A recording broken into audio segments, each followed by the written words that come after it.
I have finally gotten around to making a build guide video for one of my favorite Leaguestart builds of all time, Stormbrand Guardian. Now, I'm going to go into the pros and cons and into what gear he's wearing and talk about what I like about this build. So, let's go. For starters, this build feels good from level 12, and it just doesn't stop. It just feels that good. It's fantastic for clearing. I have played this as, I think, 4 league starts, throughout the leagues, because he is just so comfortable that it's like, what am I going to be for Leaguestart? Well, I'm just going to go with Stormbrand because he can do all the stuff. Now, with Alira, he has about 47% all res, and he has so many other baked-in defenses into his ascendancy. It's absolutely ridiculous. And with one golem, you just get 10% more damage. And everybody runs around with one golem. He's great for farming heists, expeditions, blight. He's safe for harvest because he often just chills and freezes everything that you can just drop a couple brands and then walk away and it's good. He has about 73% block and spell block.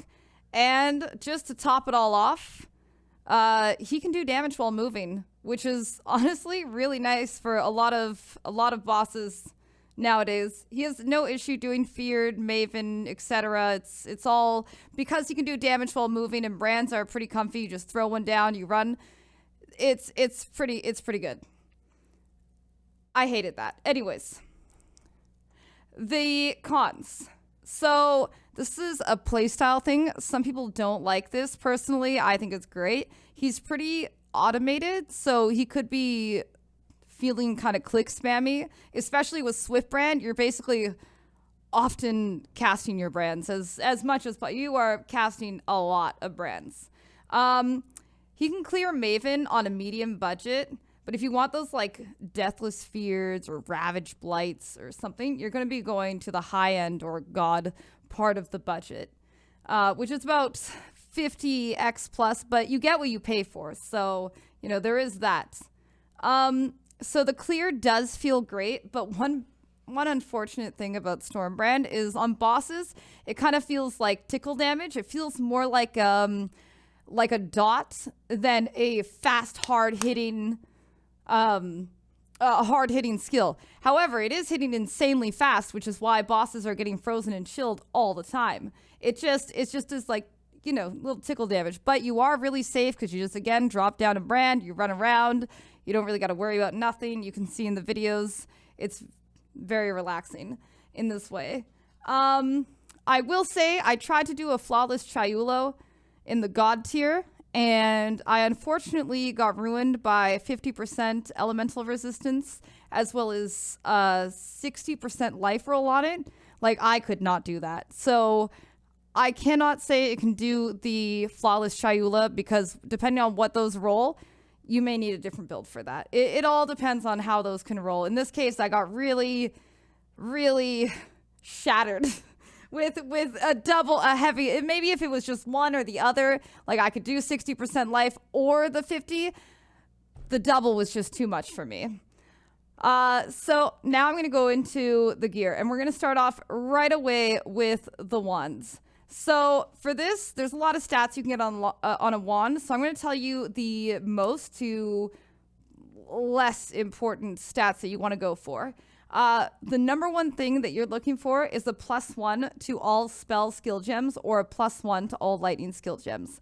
I mean, preferably you get both, but if you can just get one, go for one or the other. Now, I know at the beginning of League, the all spell skill gems can be kind of expensive, so it's fine to just get the lightning instead.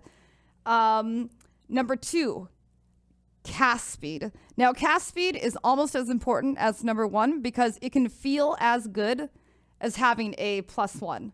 High cast speed with this build allows the activation frequency for your brands to go off even faster. So it's like really, really good. 3, this is a big one too. I feel like they should all be number 1. Is an open suffix for trigger. You want to have an open, you want to do the trigger craft on it, so you need an open suffix. Like, you just have to have it. And last but not least, crit multi and spell crit. These are, I mean, your crit build. If you can get big multi or a spell crit, like you get big multi or spell crit. Get what you can get, right? The second piece of gear, now this is something I changed recently. For the longest time, this was a low life build that used a Prism Guardian, but now we're using an Aegis Aurora. This gives us huge block, and we can corrupt it for another 5% block, which is actually like 10 with glancing blows, making it a really valuable corrupt target. The build has about 18k armor, and this shield gives 2% of armor gained as ES. So like, that's about 100 or 360 ES back on block. And with like 73% block and spell block, that's a lot of ES back. So it is really, really good for this build. And I'm really glad that I changed to it. Shav's Wrappings. Now we're low life, so like we need this. It's basically our chaos damage doesn't bypass our energy shield, so we don't just get one shot by chaos. So it's kind of like, it's necessary. And it's honestly a really good corrupt target. Like, you can get so many different things on a Shavs. You can get +1 socketed gems. You can get +2 AoE. You can get +2 duration. You can get % damage, +1 all max res. Like, it's so good. So, so good. There's so many possibilities there. And honestly, Shavs are really becoming more common now. So it's nice. It's nice. You actually have opportunity to get good corrupts. Now, Crown of the Inward Eye. People are always like, Vel, why not +1 power charge and a crit multi-helm? And I'm just going to ask them, well, where am I going to get all these great transfigurations from on the cheap? Also, you know how nice it is to find a 40% Stormbrand Crown of the Inward Eye, pop that bad boy on and just go? It's so nice. And again, easy corrupt target. There's so many things that you can have on it. Like, I don't think there's a better helmet for the build. When it comes to gloves, Venomous Weaves are definitely the play. These gloves not only offer us defense with the spiderweb slowing, but we get offense as well. And ideally, we're going to want this as our elemental weakness on hit gloves. But I know that in the first week of League, they may take a while to show up, so we can definitely instead go for some Hands of the Templar to get our elemental weakness curse on hit. So for the boots, I went with rare boots because I was looking to gain elusive and tailwind. And it turns out elusive and tailwind to put together with a woke orb is a very safe woke orbiting because they're both suffixes. So as long as you have an open prefix, even if most of the prefixes turn out bad, you can just put suffixes cannot be changed and scrub them clean with a scour, and it will keep on your elusive and your tailwind. So I was able to really easily make myself elusive tailwind boots, put on suffixes can't be changed, and I hit it with an unveiled chaos, and it allowed me to get move speed with onslaught. So it was like, it was very, very safe to do. And I mean, first, on the low budget, you start with just elusive, and eventually you work your way up to making the elusive tailwind together. Now, for my necklace, this is really important, Presence of Chayula. I mean, it's pretty much a no-brainer for any low-life build because it needs stun immune.